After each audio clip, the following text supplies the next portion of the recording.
Payot Libraire et l'Hebdo vous présentent Marque-Page.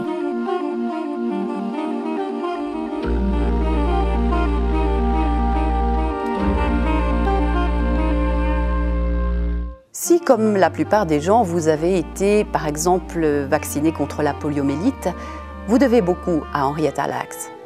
Et comme la plupart des gens, vous n'en savez rien, vous n'avez même jamais entendu son nom. Henrietta Lacks n'était pas une chercheuse, au contraire.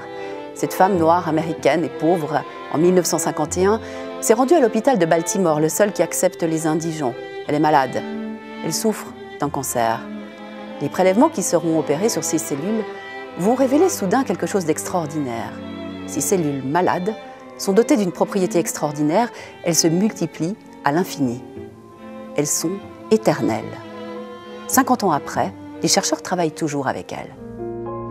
Deborah comprenait que ces films étaient des œuvres de fiction, mais pour elle, la ligne séparant la science-fiction de la réalité s'était troublée des années plus tôt, quand son père avait reçu le premier appel lui annonçant que les cellules d'Henrietta étaient encore en vie. Deborah savait que les cellules de sa mère avaient poussé comme le blob jusqu'à ce qu'il y en ait tant qu'elle pouvait recouvrir la Terre plusieurs fois. Sortons 2 autres articles de la pile avant de me les tendre.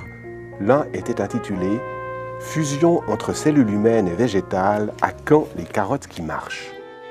L'aventure extraordinaire et pitoyable d'Henrietta Lacks, dont les cellules ont enrichi scientifiquement, mais aussi financièrement, les laboratoires médicaux du monde entier depuis un demi-siècle, se dédouble avec la rencontre tout aussi extraordinaire de cette histoire et de Rebecca Sloat.